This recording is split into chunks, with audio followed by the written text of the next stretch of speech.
किसी को शक पड़ जाता है हज़रत अमीर माविया पर, ओ खुदा के बंदे, हज़रत अमीर माविया रदी अल्लाह ताला अन्हु तो वो शख्सियत है। नबी पाक सल्लल्लाहु अलैहि वसल्लम ने इमाम हसन को अपने साथ मिंबर पे बिठा के फरमाया, ये मेरा पुत्र चौधरी है, ये सरदार है, ये सैयद है। हुजूर किस तरह? फरमाया जब मुसलमानों की दो जमातें लड़ेंगी तो ये सुलह कराएगा।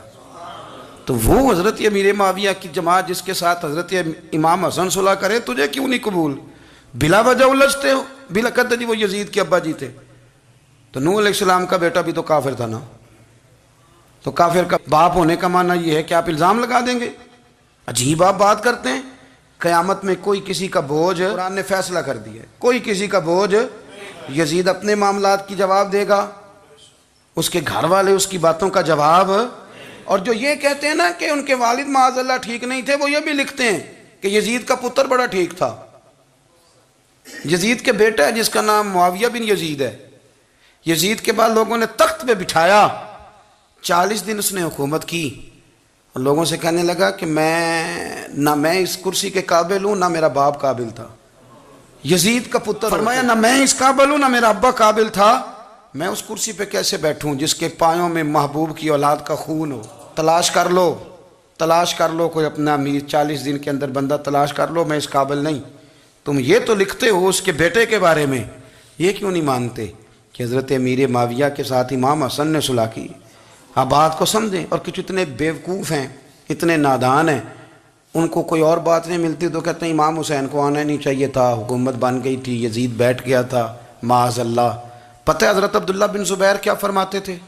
फरमाते थे हम तो यजीद के खिलाफ उस वक़्त निकले कि हमें यकीन हो, ये उस बंदे की बात बता रहा हूँ जिसे गुट्टी मेरे नबी पाक ने लवाबे दहन से अता फरमाई। लवाबे दहन से गुट्टी दी रसूल करीम। हज़रत अबू बकर सिद्दीक के से हज़रत ज़ुबैर बिन अवाम जो हुजूर की पुप्पी के बेटे हैं, उनके बेटे हज़रत अब्दुल्ला बिन ज़ुबैर कहते हैं हम तो यजीद के खिलाफ उस वक़्त निकले कि हमें डर था, अगर अब भी ना निकले तो आसमान से पत्थर बरसेंगे, कहीं हमें सजा ना मिले। तो ना बड़ा मुजरम, और तुम कहते हो इमाम हुसैन को निकलना नहीं चाहिए। तो खराबी होती है मेरे अजीज़, खराबी होती। आपको पता है मैं इन मसाइल पर कम बात करता हूँ, लेकिन ज़रूरी बड़ा समझता हूँ। मैं समझता हूँ ये ज़रूरी चीज़ें। मेहरबानी फरमाएं, किसी जगह भी किसी एक के बारे में भी अपने अकीदे में कभी कोई कमज़ोरी पैदा, कभी ना कोई कमज़ोरी पैदा, इतनी सी भी बात किसी की सुनना, किसी की करना, डिस्कस, हमारा मनसा भी नहीं। और कुछ और बेवकूफ़ हैं। मैं यूनिवर्सिटी में था चंद दिन पहले, तो लेक्चर के बाद एक दोस्त मुझे कहने लगे कि मौलवी एक दूसरे के पीछे नमाज नहीं पढ़ते। मैंने उसको कुछ प्यार की दलीलें भी दी, मोहब्बत की। इसको कहते हैं इल्ज़ामी जवाब हमारे उसूल तफसीर में। मैंने उसे कहा कि एक डॉक्टर से दवाई ले लें, दूसरे के पास जाएं तो कहता है उसे तो पता ही को नहीं, तुम गलत आदमी के पास चले गए हो। तो इससे आपको टेंशन नहीं होती? ये रोज़ सियासतदान धमा चौकड़ी मचा रहे होते हैं कि फ़लाना चोर है, फ़लाना चोर है, तो इससे नहीं टेंशन, मौलवियों की टेंशन है तुम्हें। कहने लगा जी नहीं, क्यों नहीं नमाज़ पढ़ते? मैंने उसे कहा यार, और वो मुझे कहने लगा जी आप बड़ी मुस्बत बात करते हैं तो इसलिए मैंने आपसे सवाल किया है। मैंने कहा यार बड़ी सादी सी बात है, अगर तेरी समझ में आ गई तो ठीक है, न भी आई तो मनवाना तो मेरे ज़िम्मे है भी नहीं, बताना मेरे ज़िम्मे है। तू ये बता, मैंने कहा तेरे अब्बा जी को, तेरी अम्मा को बंदा काफिर कह गुजरे, कोई मौलवी बहुत बड़ा शेखुल हदीस हो, उसूल तफसीर पे, फ़िक़्ह पे, हदीस पे दस्तरस रखता हो, और मुस्तहज़र इल्म हो उस बंदे का, तेरे अब्बे और अम्मा को काफिर कहे, तू नमाज़ पढ़ता है? कहने लगा नहीं। तो मैंने कहा जो मेरे नबी पाक के माँ बाप को मुशरिक माने। और मैंने कहा अगर तुमने दलील चाहिए होगी तो बंदे मैं तुम्हें दूंगा और बाई नेम दूंगा, और मैं उनकी तहरीरें तुम्हें दूंगा जो मर गए ये लिखते हुए कि चूंकि वो पहले चले गए थे, उन्होंने कलमा नहीं पढ़ा, लिहाजा माज़अल्लाह सुबह माज़अल्लाह दोज़ख में जाएंगे। तेरा हौसला पढ़ता है तो पढ़ नमाज, मेरा तो नहीं पढ़ता, मैं कैसे पढ़ूं? और इस कदर कमजोर नजरिए का आदमी कि अपने कलम से लिखता है, अपने कलम से अपनी किताब में लिखता है कि जिस मछली के पेट में हजरत यूनुस ने कुछ दिन गुजारे वो मछली जन्नत में जाएगी। दे शर्म नहीं आती? जिस मछली के पेट में यूनुस चंद दिन रहे वो जन्नत में जाएगी, और जिस माँ के पेट में मदीने वाले रसूल 9 महीने रहे, ये हया नहीं आती तुझे बात करते? फिर भी समझ ना आए तो हमसे आके अकीदा सुन। हो दुरूद तुझ पे भी आमिना, हो दुरूद तुझ पे भी। तेरे लाल पर भी सलाम हो, तेरी गोद कितनी अजीम है, तेरी गोद कितनी। यार आप मुझे दलील देना, मैं आप हमारी साड़ी ते बाटी कौन नहीं ते सांझी किस नाल होनी है, हमारा किसी से जाती रट्टा ही कोई नहीं। आप बात को समझे, लेकिन तुझे कोई और चीज लिखने को मिली कोई नहीं, तूने कलम उठाया और तू तकलीफ देता है नबी पाक को। तू वसीयत वालिदैन को माज़अल्लाह ये लफ्ज कह के गुजर जाता है। और उनके नाम देखो, आमिना, नाम क्या है? आमिना। आमिना नाम काफिरों जैसा है। और वालिद का नाम क्या है? सुभान अल्लाह। अब्दुल्ला का माना एक काफिरों जैसा नाम है। मत मारी है। और किताबें लिखी जा रही हैं और सीरत लिखी जा रही है और दलीलें दी जा रही, लोगों को ख्याल ही नहीं आता। अजीब फ़लसफ़ा है। 4 अक़वाल हमारे बुज़ुर्गों ने लिखे हैं नबी पाक के वालिदैन के बारे में। सबसे पहले इमाम सयूती फरमाते हैं रसूल करीम अलैहिस्सलाम ने फरमाया कि पूरी दुनिया में जब कुफ्र रहता है तब भी 10 लोग अल्लाह की तौहीद पर हमेशा कायम रहते हैं। ये नहीं हो सकता कि सारी दुनिया कुफ्र से भर जाए। फरमाते हैं मेरे महबूब के वालिदैन भी उन 10 लोगों में शामिल हैं, हुजूर के वालिदैन भी उन। और दूसरा कौल आप फरमाते हैं नबी पाक के वालिदैन ज़माना फ़तरत पे थे। ज़माना फ़तरत वो ज़माना होता है जिसके अंदर नबी नहीं होता, तो लोग जिस दीन को बेहतर समझते हैं अल्लाह की तौहीद के साथ उस पर अमल करते हैं तो उन पर कोई मुआखज़ा। और तीसरी बात यह कि नबी पाक के वालिदैन हज़रत इब्राहीम की मिल्लत पर थे, हज़रत इब्राहीम के दीन पर थे। और हज़रत इब्राहीम का वो दीन है जिसको कुरान कहता है कि वो ही दीन इब्राहीमी दीन मुहम्मदी है सल्लल्लाहु अलैहि वसल्लम, वही दीन मुहम्मदी है। और चौथी बात जिसको अल्लामा ज़हबी ने लिखा, अल्लामा खिफाजी ने लिखा, काज़ी एजाज ने लिखा, मुहद्दिसीन ने लिखा, हदीस की रावी सैयदा आयशा सिद्दीक़ा रज़ी अल्लाह ताला अन्हा कहती रात को मैं उठी तो मैंने नबी पाक सल्लल्लाहु अलैहि वसल्लम को रोते हुए देखा। या रसूलल्लाह क्या हुआ? फरमाया मैंने रब करीम की बारगाह में अर्ज़ की थी या अल्लाह मेरे माँ बाप को ज़िंदा कर दे ताकि वो मेरा कलमा पढ़ लें। है तो वो पहले भी दीन फितरत पर उन्हें कुंतुम खैरा उम्मतिन का एजाज़ भी नसीब हो जाए। तो हमारे यहाँ ज़्यादातर लोग बात इसलिए सीखते हैं कि मैं कोई कहीं से मसला सीखूंगा फिर जाके अपनी मस्जिद के इमाम को तंग करूंगा कि वहाँ तो मैं ये सुन के आया हूँ तो यहाँ ये काम क्यों नहीं होता। मैं कोई बात सीखूंगा तो फिर मैं उससे बहस का दरवाज़ा खोलूँगा। इल्म का मतलब ही अपने आप को संवारना है। मालूमात हासिल करने का मतलब ये कि आपके अमल में पुख्तगी आए, आपके किरदार में पुख्तगी आए, आपने जो सीखा है आप उसके मुताबिक अपने आप को ढालें। मुस्लिम शरीफ में मौजूद है नबी पाक सल्लल्लाहु अलैहि वसल्लम ने दुआ मांगी है, ए अल्लाह मैं उस इल्म से तेरी पनाह मांगता हूँ जो इल्म तो हो पर नफ़े वाला ना हो। जिस बंदे के इल्म ने उसे नफ़ा नहीं दिया, वो कुछ सीख नहीं सका उससे, तो उसका इल्म किसी को क्या नफ़ा देगा। जब खुद से उसने, और सूफिया किराम तो फरमाते हैं कि जो लोग बड़ी मालूमात हासिल कर लें, बड़ी बातें सीख लें, पंचायत में किसी को बोलने ना दें, घर में किसी को बोलने ना दें। बहुत सारे लोग तो उलमा को भी मशवरा देते हैं, बड़ी बातें करे, लेकिन अमल के लिहाज से बंदा ज़ीरो हो तो अहले दिल फरमाते हैं उसकी सोबत से बचो। उसे बड़ा पता है, बड़ी बातें आती हैं, बड़ी बातें आती हैं, बड़ी बातें करता है, लेकिन गुफ्तगू की हद तक तो बहुत बड़ा है, अमल के मामले में सिफर है। बहुत सारे लोग मस्जिद के हुजरे में मीटिंग हो रही होती है और वो लंबी लंबी दलीलें और मशवरे दे रहे होते हैं, नमाज का टाइम आ जाए तो उठ के चले जाते हैं, कहते हैं मैं अपने महल्ले दी मसीतें पढ़नी है। कईयों को काम याद आ जाता है। फरमाया कि शख्स के पास मालूमात बड़ी हों लेकिन अमल के मामले में बंदा ज़ीरो हो तो उसे बचना क्यों? इसलिए कि अगर पढ़ा लिखा आदमी बेअमल हो ना तो वो अपनी बेअमली पर भी दलीलें पेश करता है। वो कहता है मैं ये काम नहीं करता तो ये मेरे पास दलील है। वो तो बेअमली को भी मुज़य्यन कर देगा माज़अल्लाह। तो दीनी तालीम एक तो हासिल इसलिए करें कि हमने अपने आप को संवारना है, और दूसरा इल्म का शौक़ तबीयत में हो। देखे ना, अल्लाह के हबीब सल्लल्लाहु अलैहि वसल्लम ने फरमाया है कि जो इल्म के रास्ते पे चल पड़ा वो जन्नत के रास्ते पे चल पड़ा है। जुमों में, महफिलों में कानों के जायके के लिए ना आए, इसलिए आए कि मेरे इल्म में, मेरे अमल में ये कोई इजाफे की बात बनेगी, मैं कोई नसीहत हासिल करूँगा तो मेरे दिल का जंग उतरेगा। हमारे यहाँ लोग मज़े के लिए आते हैं और आजकल लोग फ़ोटो के लिए आते हैं।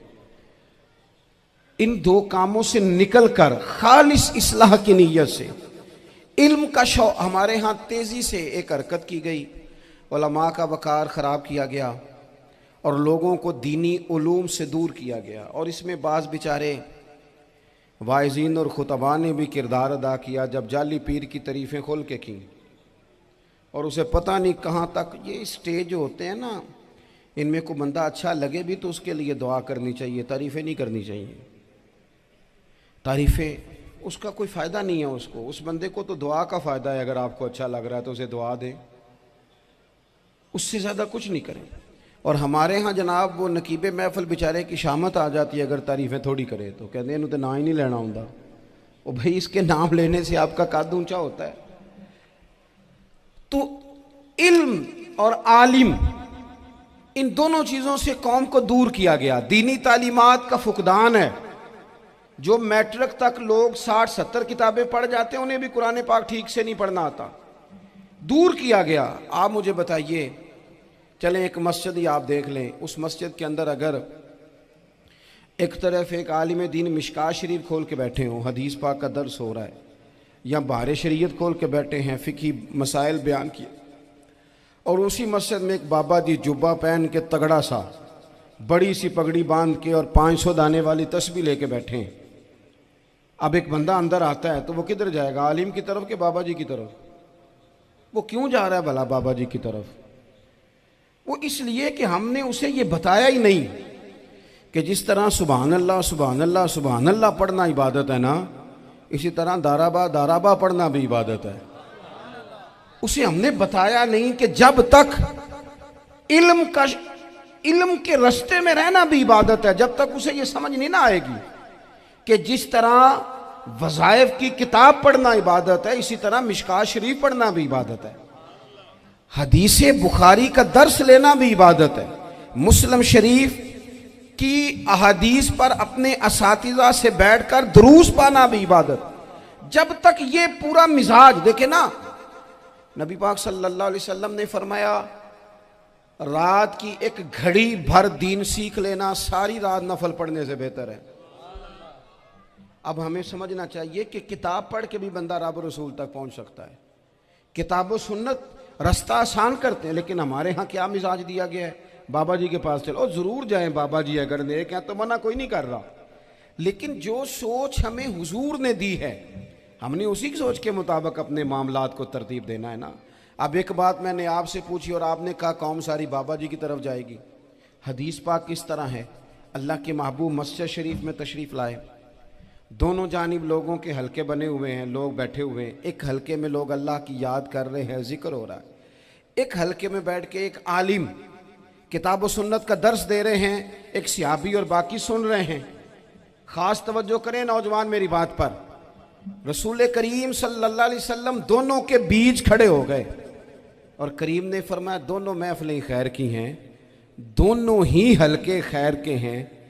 और फिर हुजूर फरमाने लगे, मुझे चूंकि रब ने उस्ताद बना के भेजा है, मैं चूंकि मुअल्लिम बन के आया हूँ, यतलु अलैकुम आयातिना व युज़क्कीकुम, मैं चूंकि किताब व सुन्नत की तालीम के लिए आया हूँ।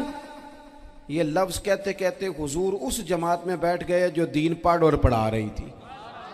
हुजूर वहाँ बैठे जहाँ बात दीन की हो रही, जहाँ लोगों को अल्लाह रसूल की बात बताई जा रही। तो जुमे में वक्त पे आएँ, अपनी दीनी मालूमात मजबूत करें और अपने लिए मजबूत करें। मैं आपको बड़े दर्द से ये बात अर्ज करता हूँ, अगर दिन में 100 लोग मसला पूछते हैं ना शरीयत का, तो उनमें 95 लोग वो होते हैं जो तलाक का मसला पूछते हैं। वालिद साहब ने, बेटी के वालिद साहब ने 2 महीने पहले ऑर्डर दिया होता है फर्नीचर का। बेटे की शादी हो तो महीना पहले शेरवानी वाले को भी कहना पड़ता है, गाड़ियां बुक करानी पड़ती हैं, मैरिज हॉल बुक, ये सारे लवाजमात हम करते हैं। सारा कुछ किया, गाड़ी से घर बसना है, मैरिज हॉल से बसना है, फर्नीचर से बसना है, हमने सारा कुछ उनको बताया। लेकिन काश 2 घंटे बच्ची किसी मुअल्लिमा के पास जाती, बच्चा किसी उस्ताद के पास जाता, निकाह तलाक के मसले भी सीखते। मैं दावे से कहता हूं, अगर हमें पता चल जाए कि 3 तलाकें इकट्ठी नहीं देनी चाहिए, क्योंकि दे दें तो हो जाती हैं, अगर हमें समझ आ जाए कि नहीं देनी चाहिए, ये मसला बयान हो, और ये वाले मसले हम महफिलों में भी नहीं बयान कर सकते, इसलिए कि लोग कहेंगे मसला तो वो बयान करेंगे जिस पे नारे लगेंगे, आप कौम को ये क्या बता रहे हैं, ये तो छोटा आलिम बताता है माज़अल्लाह इस तरह की बातें, तो बड़ी बड़ी को नुक्ते की बात बताएं। वो जिस तरह हमारे यहाँ वो 1 घंटा पहले नहीं कहते तगड़े हो जो मैं जुमला देने लगा, वो पता नहीं जुमला आ रहा है कि एटम बम आ रहा है, तैयार हो जाओ, जो मेरा जुमला ज़ाया ना करना, इधर भाग के चला गया उधर भाग के आ जाओ, अल्लाह जाने। वो जिस तरह कभी लगता है ना पटारी से अल्लाह जाने क्या निकलेगा, मैं जुमला देने लगा हूं, तो मैं कहता हूं तू आराम से बैठ के भी जुमला दे दे, तेरे जुमले से क्या निकलेगा। और तू जुमला ना दे, हमें कोई आयत दे, तू जुमला छोड़ हमें कोई हदीस पाक सुना। यानी हर नकीब, हर खतीब, हर नात खा उठ के कहता है सारा कुरान ही हुजूर की तारीफ है। और भाई अगर सारा कुरान हुजूर की तारीफ है तो चंद आयतें पढ़ दे फिर तू भी, तूने पढ़ी तो एक भी नहीं और तू कहता जा रहा है सारा कुरान ही हुजूर की तारीफ है। ये वाली तारीफ भी तो सुनाना कौम को, जो ये बच्चे इनके उस्ताद इन्हें सिखा रहे हैं और ये सीख रहे हैं, इस तरफ भी तो सफर करें। तो मेरे अजीज, अगर लोगों को मसाइल का पता चले तो सैकड़ों घर बच जाएं तबाह होने से, बड़े बड़े घर बच जाएं, लेकिन मसाइल नहीं आते। मेरे पास मसला पूछने के लिए कुछ लोग आ गए, तो 4-5 साल का बच्चा भी था जिसके वालिद ने गुस्से में अपनी बीवी को 3 तलाकें दी थी। तो छोटा सा बच्चा, कपड़े भी फटे पुराने, और हालत बता रही थी कि गरीबी है। तो जब मैंने मसला बताया कि 3 तलाकें हो गई हैं तो वापस जाने लगे, तो बच्चा मुझसे कहता है, देहाती आदमी, तो कहने लगा मौलवी साहब मेरी अम्मा ते नानी कहनी असन पूछ के आई आप कि हुण असीं लहदा ही रहना है। तो उस बच्चे की नौनिहाल की वो कैफियत देखी तो मैं रो पड़ा। मैंने कहा यार ये बच्चा बेचारा माँ बाप के होते हुए ये यतीमों जैसी ज़िंदगी गुजारेगा क्योंकि बाप ने तलाक दे दी। किस तरह मसाइल नहीं बताए लोगों को, तालीम से आगाही नहीं किया। और इसमें बहुत बड़ा जुल्म है उन लोगों का भी जो जनाजे पे खड़े होके तो कह देते हैं, मेरी तरह के लोग, अच्छे उलमा की बात नहीं करता, वो कह देते हैं देखो जिन लोगों को जनाजा नहीं आता, भाई आपने किस दिन इशा के बाद क्लास लगाई थी जनाजा सिखाने की, ये तो आपने कह दिया लोगों को कुरान जी ठीक नहीं आता। तो यहाँ तो बेचारी बीबियाँ जिनको सही पढ़ना नहीं आता वो मिशन बना लेती हैं कि मैंने इतने 100 को कुरान पाक पढ़ाना है, बेवा हो गई हूँ, तलाक याफ्ता हो गई हूँ, सारी ज़िंदगी कुरान पढ़ाऊँगी। हम क्यों ये मिशन नहीं बनाते, क्यों इस तरफ सफ़र नहीं करते?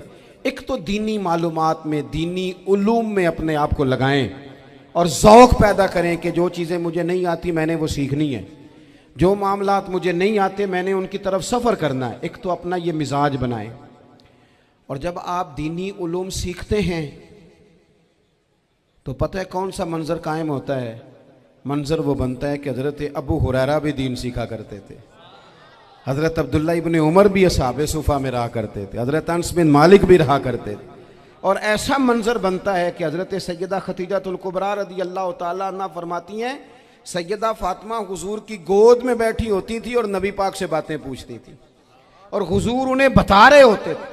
सैयदा आयशा हुजूर से दीन की बातें पूछती। चौथा हिस्सा हमारी फ़िक़्ह के उसूल हज़रत फ़ातिमा की, हज़रत आयशा सिद्दीक़ा की मरवियात पर मबनी है। अगर हमारी बच्चियां छोड़ दें डाइजेस्ट पढ़ना, छोड़ दें इधर उधर की मूवी देखना और वो किताबों सुन्नत पर आ जाएं, तो बहुत सारे मसाइल ऐसे हैं जो उलझने से पहले ही सुलझे हुए हों। दीनी तालीम का मिजाज और ज़ौक़। और दूसरी आयत करीमा मैंने तिलावत की, अल्लाह करीम ने कुरान मजीद में फरमाया, या अय्युहल्लज़ीना आमनू कू अनफुसकुम व अहलीकुम नारा, ऐ ईमान वालों खुद भी दोज़ख की आग से बचो और अपने घर वालों को भी बचाओ। ओ वालिद, वो माँ जो बच्चों को भूख से बचाने के लिए मेहनत करती है, उनको मायूसी से बहुत सारे माँ बाप ऐसे होते हैं जिनके पास कपड़े लेने के पैसे नहीं होते ईद पे। क्यों अजीज़ भाई, जिस तरह हम अपने बच्चों को देखें, बहुत सारे माँ बाप के पास गुंजाइश नहीं होती, लेकिन इस नीयत से कि बच्चों के दिल टूट जाएंगे, ईद पे कैसे गुजारा करेंगे, मुश्किल से भी कपड़े ख़रीद के देते। इस तरह हम अपने बच्चों को भूख से, प्यास से, मायूसी से बचाते हैं। इस तरह हमारे रब ने हमारे ज़िम्मे लगाया है कि तुम अपने बच्चों को कोशिश करो दोज़ख की आग से बचाने की। हज़रत उमर फ़ारूक रदी अल्लाह ताला अन्हु ने अर्ज़ किया था, या रसूल अल्लाह सल्लल्लाहु ताला अलैहि वसल्लम, इस आया करीमा का माना क्या है? तो महबूब करीम अलैहिस्सलाम ने फरमाया, उमर, जिन चीज़ों का अल्लाह तुम्हें हुक्म देता है तुम अपने घर वालों को उन चीज़ों का हुक्म दो, जिन चीज़ों से रब रसूल तुम्हें मना करते हैं अपने घर वालों को उनसे रोको, अपने घर के अंदर निफाज़े दीन करने की कोशिश करो। मेरे भाई, बहुत ज़्यादा आजमाइश है हमारे घरों में, बेचैनियाँ हैं, इस्तराब है, बच्चों में सख्ती है, बहन भाई एक दूसरे के साथ लड़ते हैं, मिजाजों में तलखी आ गई। क्यों भला? इसलिए कि माँ बाप को जो बेहतरीन किरदार और जो हसीन तरीका घर में अपनाना चाहिए था, बच्चे तकरीर बाहर से सुनते हैं लेकिन वो फॉलो अपने माँ बाप को करते हैं। अगर माँ बाप में हौसला हो, सब्र हो, इत्मीनान हो, खुददारी हो, थोड़े पर गुजारा करने का मिजाज हो। देखे ना, आज डिप्रेशन है, टेंशन है, पैनिक्स अटैक्स हैं, बड़ी सारी चीज़ें आ गई हैं। क्यों भला? सब्र नहीं, तहम्मुल नहीं, बुर्दबारी नहीं। आजमाए। एक दिन एक बच्चा मेरे पास आ गया मदरसे का और आके वो रोने लगा। मेरे घर वाले कहने लगे, खाना छोड़ दें, पहले इसकी बात सुन ले। मैंने कहा, पुत्र क्या हुआ? किसी ने मारा है? किसी उस्ताद ने? कहने लगे, नहीं हजरत, घर फ़ोन किया था तो मेरी अम्मा और अब्बा की लड़ाई हो रही है। बच्चा कांप रहा है, टांगे कांप रही। मैंने कहा, क्या हो क्या गया तुम्हें पुत्र? लड़ाई हो रही है तो घरों में हो ही जाती है। कहने लगे, नहीं आपको पता नहीं, वो बड़ा सख्त लड़ते हैं। मेरे वालिद जब मेरी वालदा को मारने के लिए आगे बढ़ते हैं तो हम सारे चारपाइयों के नीचे छुप जाते हैं, हमें खौफ आता है, वो मंजर खतरनाक होता है। ये कौन तकलीफ दे रहा है अपने बच्चों को? यहाँ बैठे हमारे यहाँ मीलों दूर रहते थे उसके घर वाले, तो वो तकलीफ में था, तो घर में क्या कैफियत होगी? अगर हौसला हो, सब्र हो, कनात हो, अल्लाह के दिए हुए थोड़े रिस्क पर हमें राजी रहना आता हो, हमारे घरों में सुकून आए, इत्मीनान आए, हम जो ज़िंदगी बड़ी खुशी खुशी गुजार सकते हैं। हमारे मिजाजों का लालच, हमारी तबीयतों की बेराह रवी, हमारी झूठी अना का बुत, उन सारी चीज़ों को ख़त्म कर देता है। अपनी ज़िंदगी के अंदर अगर हम वो किरदार अपने बच्चों को दें, जिस किरदार में मोबाइल भी हो, जिसमें गाड़ी भी हो, जिसमें पैसे भी ला के अब्बा दराज में रखता हो, लेकिन वालिद का घर में मुसल्ला भी मौजूद हो, उसकी कोई तस्बीह भी हो, वो ये भी कहता हो कि खुदा ने अपने फजल से आज 5,000 दिया है तो इसमें 1,000 गरीबों का भी है, इसमें थोड़ा सा मैंने अल्लाह की रिजा के लिए भी रखा है। अगर कोई मुश्किल आ जाए तो वो बाप और माँ को सब्र करता हुआ देखते हो। अगर एक बाप कर बात करे तो दूसरा बर्दाश्त करता हो। खुदारा अपनी औलादों को इस अजियत का शिकार न करो। अपने घरों के अंदर वो खुददारी, वो प्यार, वो वक़ार, वो मोहब्बत, वो अंदाज। आप थके हुए हैं, कोई शक नहीं, आप बहुत सारे मसाइल का बाहर शिकार होंगे, कोई शक नहीं, लेकिन आप बाहर से थक के आए हैं। और अगर आप बाहर अपनी फैक्ट्री के मालिक हैं और दफ्तर के बड़े हैं तो घर में भी तो आप बड़े हैं ना। आपकी माँ भी तो इंतज़ार कर रही है, उसने भी तो दुखड़ा सुनाना है ना आपको। आप ये देखिए कि आपके बच्चे भी तो इंतज़ार कर रहे हैं, वो चाहते हैं कि अब्बा आके बैठे तो हम उनके सीने पे चढ़ के थोड़ा खेलें। आपकी अहलिया मुंतज़िर हैं। कुछ बातें बीवी किसी और से नहीं कह सकती, सिर्फ अपने शौहर से कहती है। लेकिन वो तो आते ही जलाल में आ गए साहब। वो कहने लगे, तू बड़ी नालायक है, मैं थका मांदा आया हूं और तूने मुझे कहानी सुना दी है। वो उस खातून से शिद्दत के साथ पेश आने लगे।